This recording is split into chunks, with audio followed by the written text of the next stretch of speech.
lives one day at a time. Kimmy Kim and Elations Radio. They're here to get your day going fine. Kimmy Kim and Elations Radio. Kimmy Kim and Elations Radio. Kimmy Kim and Elations Radio. And here's your host, Miss Kim Robinson.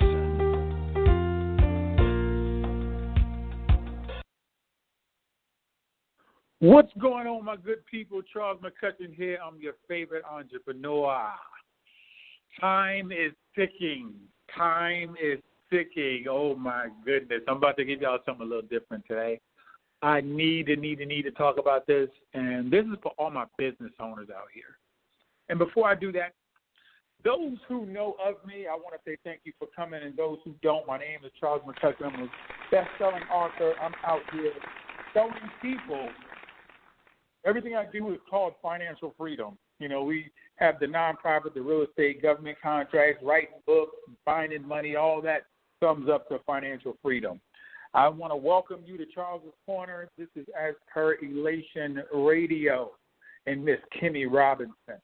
So today, I have to speak because, you know, what I like to do is talk about things that I'm going through and things that I'm actively doing. So it just makes it easier for me because I'm doing this week. But I'm going to give y'all a little twist of what's happening in my world. But I want to give y'all something, and this happened back in 2008 for all y'all business owners out there. But this is mainly for my real estate folks. So, you know, I love my real estate folks, so I have to focus in on them and help them out along this journey as well. So back in 2008, that was the last recession. The real estate market took a hit. It took a big hit. Back then I had 7 properties, and in 2007 I had went overseas. So me being overseas, I was like, I don't want to do no more real estate. I was doing my own, you know, I was a landlord, property manager, doing all that stuff myself. Learned a lot. Don't want to do it ever again. I learned my lesson. Being a landlord, I'm good on that. But I will hire a property manager. Please believe it. So along that journey, I saw 2008 hit, and I came back from overseas, and I'm seeing everybody just, y'all, I mean, those who were there understood what was happening back then and there. It wasn't happy for a lot of people. And I bring that up because it's going to happen again. And if you listen to, like, years back, I always talk about this, and it's nothing different than today. The market is going to crash again. And people say, are you sure? And I'm just telling people it's a cycle, family. That's all it is. It's just a cycle. And so what I saw last in 2008, 2009, 2010, I saw a lot of people take it on the chin, have to foreclose, file bankruptcy. And I saw some people that really killed it and made millions. I saw both sides. So I asked you, you know, what side are you going to be on when this happens again? You can kind of do like I did last time, and I just held on to what I had, or you can go for it. So I'm only speaking to those who actually want to go for it. So this is not for everybody. I'm not speaking to everybody. I'm speaking to those people who really going to go for it and make it happen. So what I actually witnessed last time was those who had access to capital, those who had access to funding, they were killing it. They were buying property for pennies on the dollar, and I'm watching this happen, like in disbelief that this is going on. They're getting property for 30 cents on the dollar. I saw my mentor, he's getting property donated to his nonprofit. So I watched this and watched it and watched it, and I said, oh, my goodness. So here we are. It's going to happen again, family. People brought up everything everything that wasn't moving was being purchased. So as me being able to watch it and, you know, speaking to economic experts that's out there, and they said we're going to enter another recession. And opportunities for real estate are on the rise. I speak to realtors, I speak to agents, I speak to lenders, I speak to bakers, I speak to underwriters, and I'm telling you right now, as it stands, some of the same stuff is going down that went down like in 2007 before the bubble busted. So some of the same things people are doing right now, buying property, like, I know, hey, let me get this $500,000 home. They giving it to me. I'll take it. That's what's happening right now, and that's what happened in 2007. So what's going to happen is a lot of people, they doing like some equity owner. They only paying like the interest, right? So when you only pay the interest on your loan, you paying a lower amount. You know, a lot of people say, well, we can do this for 7 years, and then when it balloons, that's when before it balloons, we'll go get another loan. People be lying to themselves. I saw one guy, because I used to be a loan officer back in 2006, and I used to try to deter people from getting these type of loans to where you got some people that come in, they only make under $50,000 a year, and they get in the house for $350,000 because they qualify. And I was like, my man, I know you're only going to pay interest, but if when it bubbles, you're not going to be able to afford a $2,500 payment. And they like, nope, that's what we want. And I'm just like, oh, my gosh. And that's the same thing that's happening right now. And this is not me speaking. I'm speaking to underwriters. They're underwriting these loans saying these people are getting $450,000 loans, $500,000, $700,000. And I'm just like, that's just a telltale sign. That's one sign, that's going to happen. So it's going to happen again. What I'm telling my real estate folks out there that really want it, I will say you need to make sure that you have access to some form of capital, because when it goes down, you can do the same thing and you can come up. And, it's sad to say, but a lot of people are going to come up when it's tragedy, when a lot of stuff happening. But you got to start the journey now. And I know I've been preaching true business credit for the last 6+ years. Some people listened. Some people got paid out, and a lot of people didn't. I know some people still, 6 years in, they still don't have business credit. And, it is what it is. But they can't say they did not hear it from me, because I'm telling every lottie-dottie and everybody. You better believe that. So I put this out there to kind of give you a snapshot of what I call commercial real estate, because that's where you get more bang for your buck. So I'm going to discuss a little bit of commercial real estate. I may talk about how I get private money. It just depends on where I go. So the reason I do commercial real estate or multifamily properties or bigger properties, because there's not a lot of competition.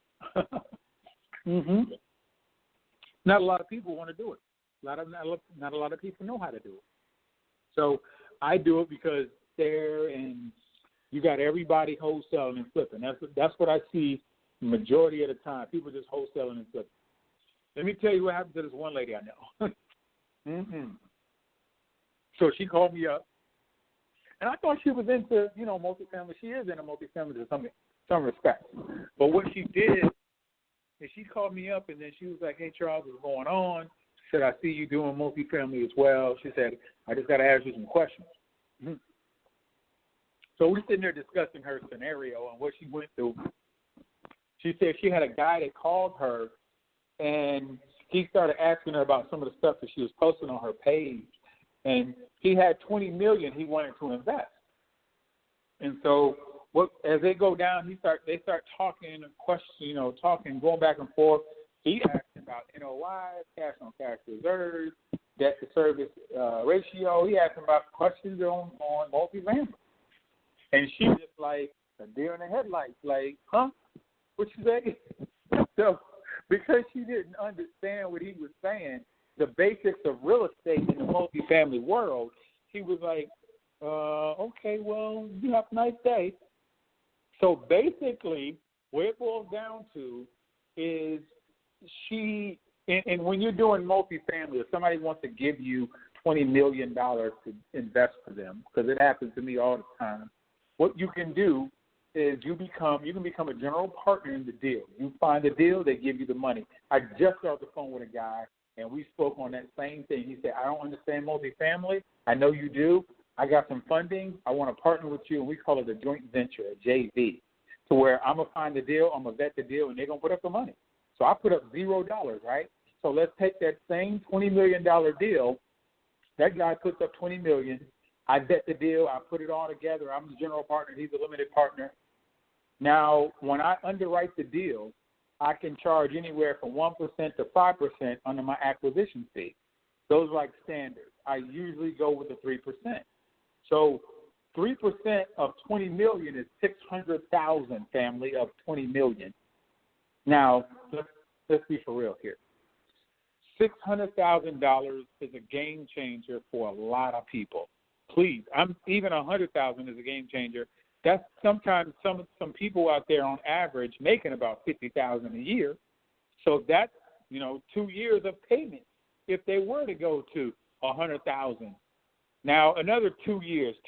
That's 12 years if you making $50,000 and you made $600,000.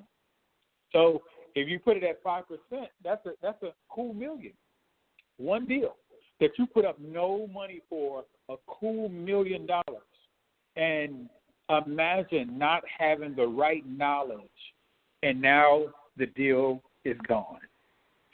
So I'm so big on education. People want to do deals, and I say, but if you don't understand what you're doing, you can have the greatest opportunity ever. Warren Buffett put it out there as well. It says it's always going to be opportunity for those that understand there is an opportunity to be had. Because you can have a great deal, but if you don't know it's a great deal, it just becomes a great deal for someone else. That's what it comes down to. So when this market crashes, there's going to be so much opportunity out there, but if you don't even know what's going on and know that it's happening, how are you going to win? It don't make sense. Most people right now, I talk to a lot of people, y'all. People got money in CDs. What's CD make? 2.5%, if that. What about the bonds? What about the people talk about a high interest money market account? That shouldn't even be in the same sentence. High interest. Come on, high interest, and then they talking about something less than 2%, but they saying high interest. Bank money in the bank account, what is that, less than 1%? And people got these 401ks, and I promise you I'm not giving any legal advice. I'm just talking about what I know. Please go do your own research and get your legal team to help you to understand what you are working on, specifically because we're all different, right? So your 401k, hopefully, your company is matching you. I hope, because I know some companies don't. And for me personally, not what y'all need to do, what I would do is just me personally. If my company didn't match me, I wouldn't be putting money in there. That's just me. That's my personal. Another thing that I did, not saying that you need to do it, but I would at least go check. I went and looked at how much in fees I was paying, and I was getting paid. I was getting charged for some different type of fees that I knew nothing about. Let me tell you how they do them fees. So you don't know that you're going to get hit with these fees, but if they're taking like 0.5% of a transfer fee, but nothing's being transferred, but they still don't take it, you need to sit down and figure out what it is your 401k is investing in, and you need to figure out the fees that your 401k is being charged, because some 401ks are being charged 3.5% on fees, and some of them are junk fees. You need to find the right person where you work, and hey, I want you to go with me through my 401k, but I need to go over like every fee, not just some of them. I want every fee that's out there so I have a better understanding of what it is that's going on. So that's how we do. The other thing you need to do, a lot of people hit me up and say, I want to do real estate. And I say, why? Well, I want to take the test and get a license. Why? I want to be an investor. Why? Everything around me around why. Because a lot of people think money's just going to be falling out the sky and they ain't got to do no work. And that's far from the truth, y'all. Everybody has to put the work in. It don't matter what you do. You just got to put the work in. If you put the work in, and I would tell people if they get good at private money, like finding money, anything is possible. Anything is possible. When you can get good at finding money, then people will want to work with you. I mean, go figure. Crazy. I just had a phone call today I'm still doing this development, still working on the funding. It's a $200 million development out of Virginia Beach, Virginia. And the guy I got on the phone with, like an assistant and what have you, to a hedge fund. This hedge fund has $20 billion with a B, $20 billion. And they were talking about investing in the development up here in Virginia Beach. I'm actually getting on the phone with the people who make the decisions on this Thursday coming up. And we're going to have a talk. I'm just going to ask some questions, but I'm not scared. I don't really care how much money they have. I truly don't even care. They want to work with me. They want to work with the investment and invest in that. So they see it's going to be able to make them money. But I know what I know. So let me tell you what I do know. You can't fake this industry. That's for one.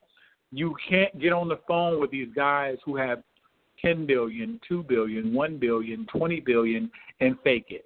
Because they have been doing this for so long, they can probably smell the nonsense that may be spewing. You know what I'm saying? So it's better to learn it, to be able to get into a room with some of these guys who have the funding that can help you to do whatever you want to do, than to try to fake it or skirt around it to where you may be put in a position to, what if somebody called me up, hey, Charles, I want to put you on the phone with this guy, and now I'm sitting there scrambling like, oh, shoot, I don't really know what I'm talking about. And so, but 9 times out of 10, you probably won't even get on the phone if you don't even know what you're talking about, because before I even get on the phone with them guys, I had other guys try to vet me to figure out, what I do, who I am, and everything like that. And when they do that, then they put you on the phone with the big dogs, and you have a conversation. That's all we're going to have is a conversation.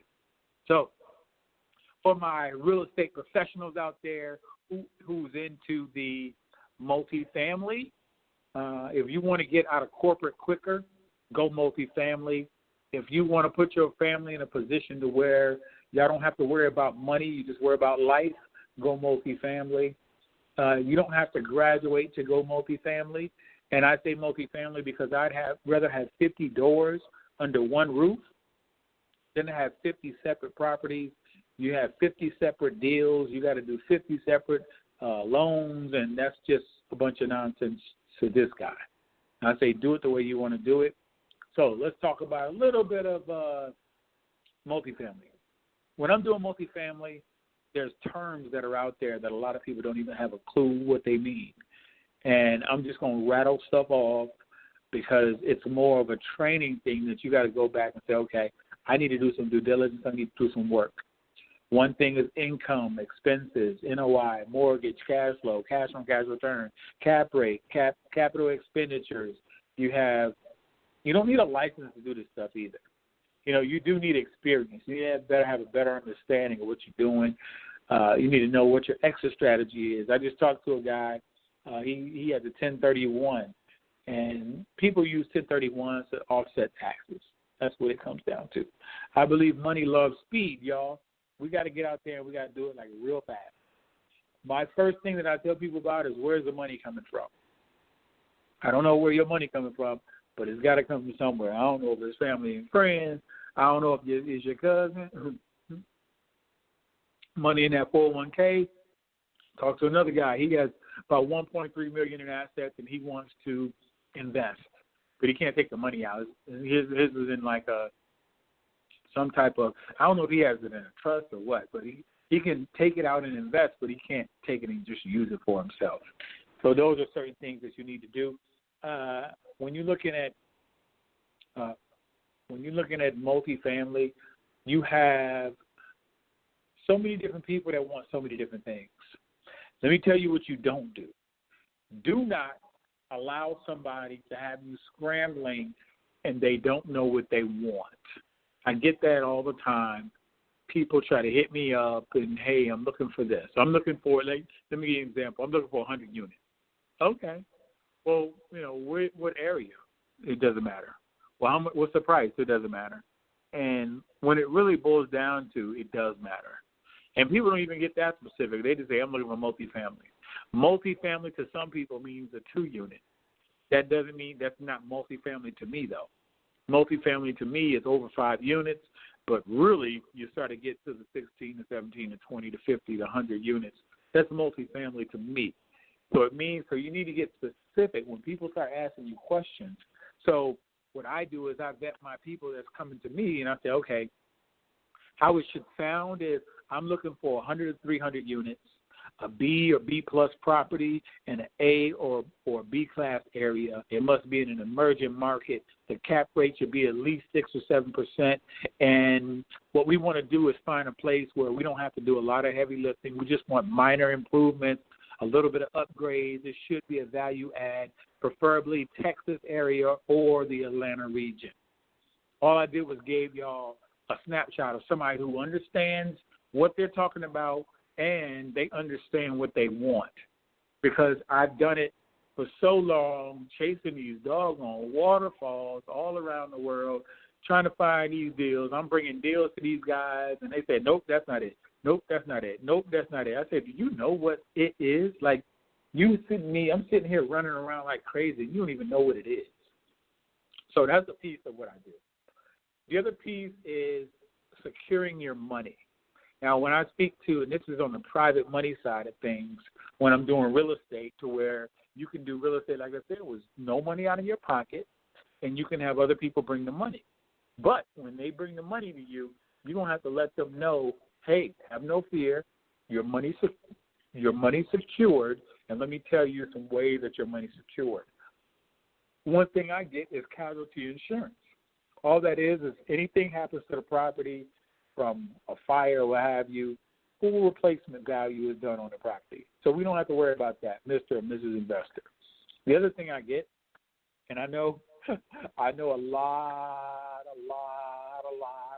of people right now who own property which they could have had this. So it's called business income loss insurance. Business income loss insurance. That's all about miss rent. Like if somebody missed rent and like COVID happened, that business income loss insurance would kick in and pay the rent. People don't even talk about that. I got people scrambling right now. Then one of the big ones for me, because God forbid something happened to me, I have insurance that says I have a Keyman life insurance policy, and if you need all this information, hit me up. I got people that can do all this stuff. And what it boils down to is something, God forbid something happened to me, the LLC, which the Keyman's life insurance policy owns it will actually dictate who needs to get paid off. It's instructed, pre-instructed to pay off the investors. So, Mr. or Miss Investor, I have different ways that I'm going to secure your money. Equity that's in there. There's going to be profits that you're going to be paid out, and then there's going to be insurance. We have a casualty insurance, business income loss insurance, and a Keyman's life insurance policy. So basically, the type of policies I get is basically double the cost of the structure. So we'll be able to make sure everybody's get paid out. So you want to have people that you're getting funded from. They want to be, happy about the investment they're about to make. That's all it is. What I do is I listen to investors and I talk to them and I figure out what they want. It's not about you at that point. So I'm listening to the investor. I'm listening to what they want. What do they need? I have my elevator pitch. Sometimes when I used to go to events before all this stuff happened, people say, "What do you do?" And I'll say, "I grow money." And then that's always, and then we laugh. And I'm serious as hard as that. So, and then it's just getting people interested in what I have. And then I have my 30-second pitch, which I gave y'all earlier. But that's more direct with the investors that I know, telling them what I'm looking for. There are different pitches out there that you can give as like your elevator pitch. And I'll give you one right now. You meet somebody, I say, "Hey, what do you do?" "I grow money." And we get the giggle on and like, "Okay, what do you do?" "Well, I buy apartment buildings in growth markets where I can clearly get a better return in most investment vehicles, and I give the majority of my cash flow and equity to my investors. And that's only because I want them to have a bigger incentive to want to work with me. And I'm always looking for partners, so if you like to get to know more or you want some more detail, we can definitely have a conversation. Keep it simple. That's what I do. And I never go into detail when I meet people because that's not how it's supposed to work as per the SEC, and that's the Securities Exchange Commission. www.sec.gov. Go look it up and find out what we can and can't do. Nobody wants to do the legal stuff over there, but I stick with the legal stuff. So it's all about your investor pitch. What I usually ask people in general, and this is after we had a little bit of a relationship to figure out where they are. And this is like a one-on-one type conversation. And it's forming my relationship with them. And I just, where's their money and how much are they making right now? What ROI are they making? What do they want to make on it? What type of plans do they have in the future to invest and stuff like that? So I got my SEC attorneys. I have my regular real estate attorneys, just certain different things that I have. Now, for people that's out there that want to replace their income, what I would ask you is, what's that number? We all have a number. The thing I tell people is you can keep doing your day job, but get to a point to where you're putting the effort to work on your real estate to where you can get a number of doors and make X number of dollars per month. And to give you a quick example, like if you had a 12-unit, you could bring in $2,400 a month. And that's after expenses and everything. That's like profit and stuff like that, passive income. So you got to look at, well, how many doors would it take for me to make, $3,500 a month? So you may need a 20 unit or a 30 unit, and now you at $3,500 a month, but that's passively because people are paying their rent because you already have that business income loss insurance, right? Stop playing. Start a game. So that's just people just don't know. So you're looking at how many doors you need to walk away. So if you're only making $3,000 a month, $4,000 a month, then you got to look at that money really can offset the money that you have coming in, and that's kind of like how I do what I do when I do. So there's a lot of due diligence, family. I'm not going to sit here and sugarcoat this thing. There's so much due diligence that needs to be done. There's financial reports. There's physical reports. Like you got to go out there and do inspections, and there's legal. I have an attorney. You got a title company. All that comes into play. You have a lot of different financial and operating reports, and let me see what I can think of. You got your financial statements. You got copies of leases and rental agreements. You got the rent rolls. You got the current year's budget, a delinquency report, like who's not paying, who is paying, security deposits that's out there. You got bank statements. You got loan docs. You got so much content that you got to go through it. There's just so much out there. You got the utility bills. You got the property taxes. You got, what's going on with the HVACs and the boilers. But you have a team that can help you out. I always get like a list of warranties and appliances and plumbing, electrical, roofing, parking, paving, who pays the parking lot, all that stuff, snow removal. I go through all that stuff just to find out if it's a good deal or not. And some people want to jump out there and just throw their money away, and I'm like, this is not what you want. This is like the real deal stuff right here, So you have to find out, like, what you're doing. Are you on the up and up? Do you have the right team out there to help you out? Are you looking at, like, all the numbers? So when people hit me up, hey, Charles, is this a good deal? And they hit me with a multifamily. And I'm just like, hold on, I don't think you understand what this really means. So you want me to take time out of my day to break down, like, your capital expenditures, like your swimming pools, mechanical system, roofs, gutters, exterior paint, balconies, windows, mechanical, the foundation, the seal, you want me to do all that? Is that what you asking me? You want me to take a week of my time to vet your deal? Come on, family. But what I will do, and I tell people straight up, I'll run some quick numbers and tell you from the numbers that I ran, from the limited information that you gave me, I would look at this deal further, or I wouldn't look at this deal further, and I'll tell them why. Because I can vet a deal, and give me a couple minutes, I can vet a deal, but that doesn't mean I have all the numbers and all the right information. So all I can do is give you skewed information, really, and I'm going to let you know that this is not the best information because you didn't give me all the information. And I had one guy, he was like, well, what do you need? I said, all the numbers. He said, well, what does that mean? And I said, well, we got some issues because there's a lot of numbers to be had. I want to know who's paying the electricity bill.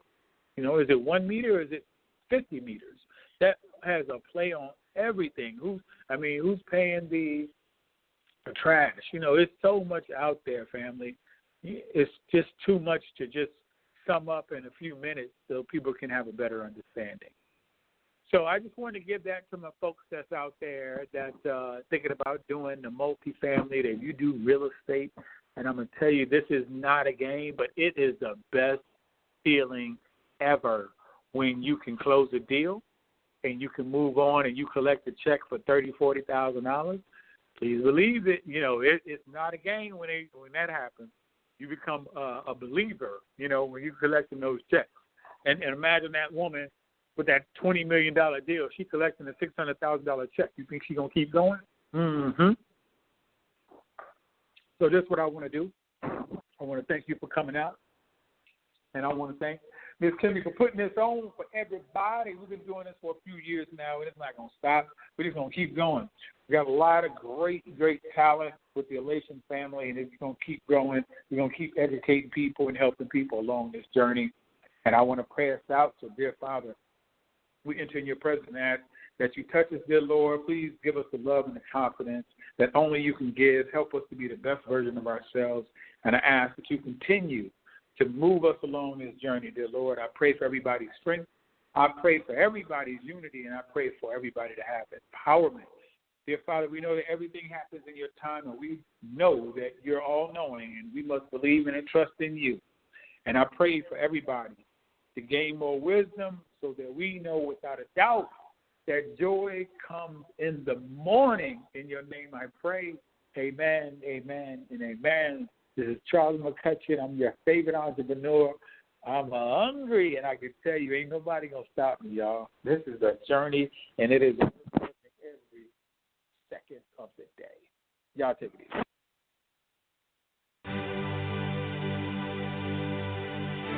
Lord, I just want to say thank you for sending your son down to die for my sins. Even though I messed up and I get it wrong, you love me unconditionally. So here I am, all I have is you, a sinner saved by grace, but is that really true? Cause I still feel in love with what I used to do, and I don't feel a change, but my heart yearns for you. I don't feel complete, even when it's going right.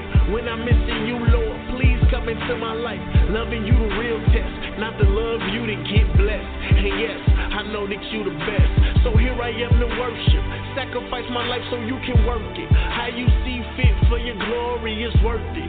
Everything else can take a backseat. Running to your throne for your mercy like a track meet. Why you have to ask me? I don't understand. Without you, Lord, how can I be a real man? I ain't gon' try. I give you all of me, Lord, and ride till I die. Put my knees to the floor. Here I am to worship. Here I am to bow down.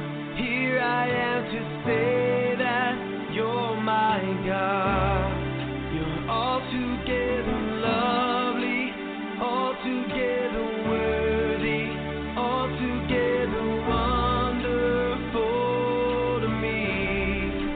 Here I am to worship. Here I am to bow down.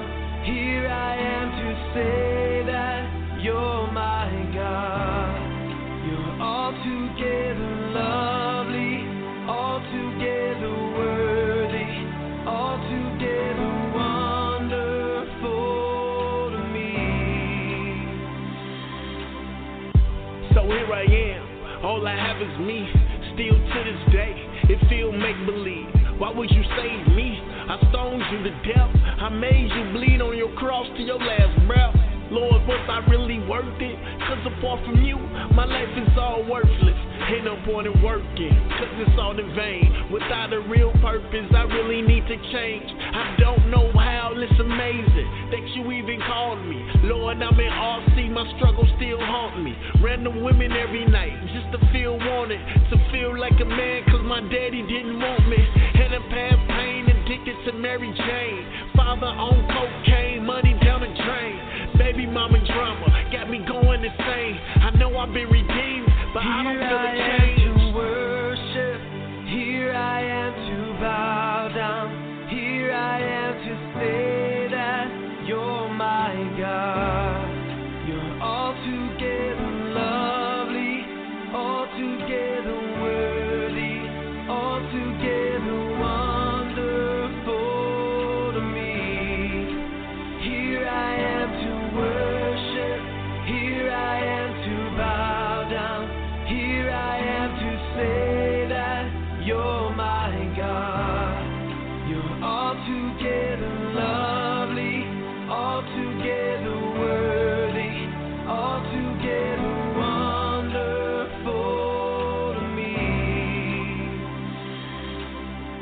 Paying homage to your father, that's my only option. After you ripped the veil and gave me the gospel, so I could see the truth, so I can walk with you. And that's the greatest thing that anyone can ever do.